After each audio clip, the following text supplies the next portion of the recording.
گستاخ رسول علی مرزا جیلمی جہنمی نے یہ بات کر دی کہ سیدنا صدیق اکبر نے کبھی یہ بات نہیں کی کہ میں فاطمہ سے بہتر ہوں، میں علی سے بہتر ہوں، میں خدیجہ سے بہتر ہوں۔ یہ فطور ان کے ذہن میں آیا۔ حضرت ابو بکر نے کبھی جرات نہیں کی کہ میں فاطمہ سے بہتر ہوں، میں علی سے بہتر ہوں،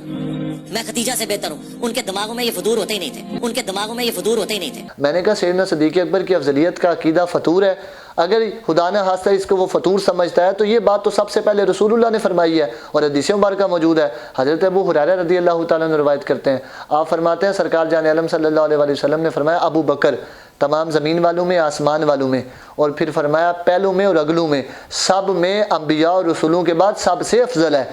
اب یہ افضلیت صدیق اکبر کا عقیدہ تو سرکار نے دیا ہے، مرزا جیلمی کہتا ہے فطور ہے۔ پھر اس پر حضرت علی المرتضیٰ شیر خدا یہ اہل بیت کو مانتا ہے، حضرت علی المرتضیٰ کو مانتا ہے، حضرت علی کی نہیں مانتا، اہل بیت کی نہیں مانتا اور بکواس کرتا ہے، اور یہ کہتا ہے سیدنا صدیق اکبر کا عقیدہ معاذ افضلیت کا فطور ہو گیا۔ فطور نقص کو کہتے ہیں، عیب کو کہتے ہیں۔ آپ مجھے اپنے ایمان سے بتائیں، حضرت علی المرتضیٰ شیر خدا یہ بات بیان فرما رہے ہیں، حضرت محمد بن حنفیہ فرماتے ہیں، بخاری شریف کے اندر موجود ہے، آپ فرماتے ہیں کہ انہوں نے اپنے والد گرامی حضرت علی المرتضیٰ شیر خدا سے پوچھا رسول اللہ کے بعد سب سے افضل کون ہے؟ تو فرمایا حضرت ابو بکر ہیں۔ آپ یہ بات کی، بلکہ حضرت علی المرتضیٰ نے تو اپنے زمانہ خلافت کے اندر یہ قانون بنوا دیا تھا، جو بندہ مجھ کو ابو بکر اور عمر پر فضیلت دے گا میں اسے 80 کوڑے لگواؤں گا، جلدتہ حد المفتری۔ یہ حضرت علی المرتضیٰ نے قانون بنوا دیا تھا، اتنی مسلمہ یہ بات ہے۔ ایسے میں مرزا جیلمی کہہ رہا جی افضلیت صدیق اکبر کا یہ ایک فطور ہے، ان کے ذہن میں نہیں آیا، ان کے ذہن میں آیا۔ میں نے کہا رسول اللہ نے بھی بیان فرمایا، حضرت علی المرتضیٰ نے بھی بیان فرمایا۔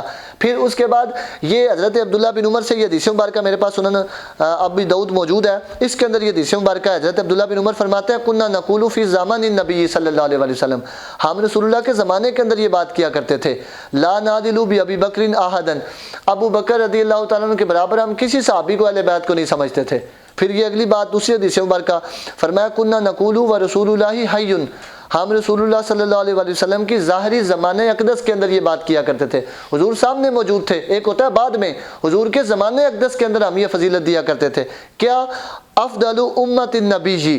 بعدہ ابو بکرین، فرمایا کرتے تھے کہ ہم رسول اللہ صلی اللہ علیہ وسلم کے زمانے کے اندر حضرت ابو بکر کو سب پر فضیلت دیا کرتے تھے انبیاء کے بعد۔ اب یہ صحابہ کا عقیدہ تھا، مرزا جیلمی اس کو کہتے ہیں جی افضلیت صدیق اکبر یہ فطور ہے جو ان کے ذہن میں آ گیا ہے۔ تو یہ معاذ اللہ کیسے ہو سکتا ہے؟ اگر سیدنا صدیق اکبر نے کبھی یہ بات نہیں بھی کی تو بطور تواضع نہیں کی، بطور عاجزی نہیں کی، لیکن صحابہ اکرام یہ بات کیا کرتے تھے کہ رسول اللہ صلی اللہ علیہ وسلم انبیاء کے بعد سب سے افضل سیدنا صدیق اکبر ہیں۔ اور پھر اس پر یہ بات موجود ہے، بلکہ اس پر جو تابعین صحابہ کی بات میں نے آپ کے سامنے رکھی، اس کے بعد پھر تابعین کا دور بھی ہے، پھر تبع تابعین کا دور بھی میں آپ کو بتاؤں گا، اس کے بعد متاخرین علماء کا، اور پھر آج کے زمانے کے اندر علماء کا بھی۔ یہ اجماع سے یہ بات ثابت ہوگی کہ سیدنا صدیق اکبر افضل الخلق بعد الانبیاء سیدنا صدیق اکبر ہیں، یہ بات ہے۔ اب اس پر یہ دیکھیں حضرت میمون بن مہران یہ تابعی بزرگ ہیں، ان سے کسی نے یہ بات پوچھ دی کہ ابو بکر اور عمر کیا حضرت علی جو ہیں یہ ان سے افضل ہیں؟ یہ بات پوچھی گئی تو حضرت میمون بن مہران کے رونگٹے کھڑے ہو گئے، پھر آپ کی رگیں پھڑکنے لگیں، آپ کے ہاتھ میں چھڑی تھی وہ نیچے گر گئی۔ تو آپ نے فرمایا کہ مجھے اندازہ نہیں تھا کہ میں اس زمانے کے اندر بھی زندہ رہوں گا کہ جب لوگ ابو بکر اور عمر پر کسی دوسرے کو فضیلت دیں گے۔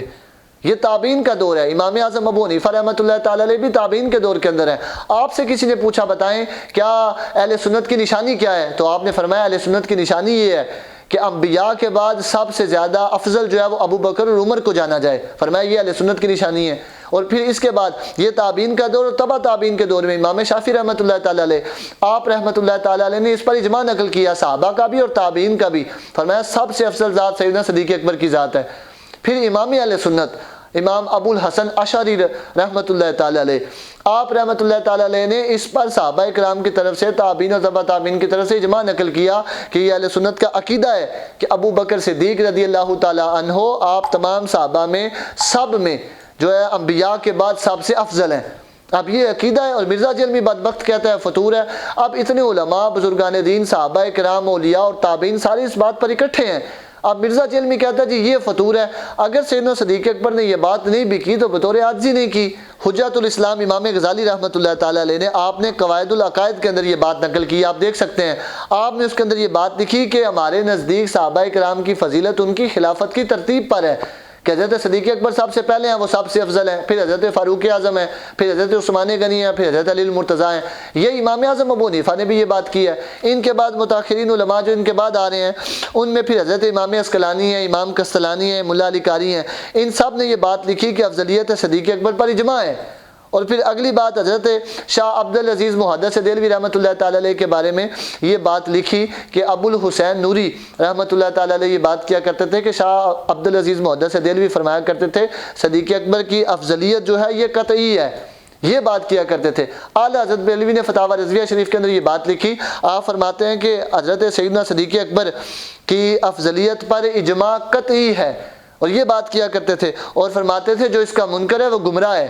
اب ایسے میں مرزا جیلمی کے سینے کے اندر جو درد اٹھا سیدنا صدیق اکبر کی افضلیت کا، اور بات یہ حضرت علی المرتضیٰ کی بھی کرتا ہے، اہل بیت کی بھی کرتا ہے، لیکن حضرت سیدنا صدیق اکبر کی افضلیت اس کو فطور لگنے لگ پڑی، جبکہ حضرت علی المرتضیٰ خود سیدنا صدیق اکبر کو فضیلت دیا کرتے تھے. ایسے میں یہ بدبخت بندہ جو ہے حضرت علی المرتضیٰ کو بھی مانتا ہے، اہل بیت کو بھی مانتا ہے، ان کی مانتا نہیں ہے، جبکہ وہ سارے یہ کہہ رہے ہیں کہ سیدنا صدیق اکبر جو ہے وہ سب سے افضل ہیں. اس میں نے آپ کے سامنے صحابہ کے دور سے بھی ثابت کیا، رسول اللہ کے زمانہ اقدس میں، پھر رسول اللہ کے زمانہ اقدس کے بعد بھی، پھر تابعین کے دور میں، پھر تبع تابعین کے دور میں، پھر متاخرین علماء کرام کی نظر میں، سب میں، پھر حتیٰ کہ فتاوی رضویہ شریف سے بھی یہ بات آپ کے سامنے رکھ دی ہے کہ حضرت سیدنا صدیق اکبر تمام صحابہ میں اور اہل بیت میں بھی بلکہ افضل الخلق بعد الانبیاء. اٹھو عدالت الحبیب سے جڑ جاؤ، ذکر مصطفیٰ اور محبت مصطفیٰ کو عام کرو اور زمانے پہ چھا جاؤ.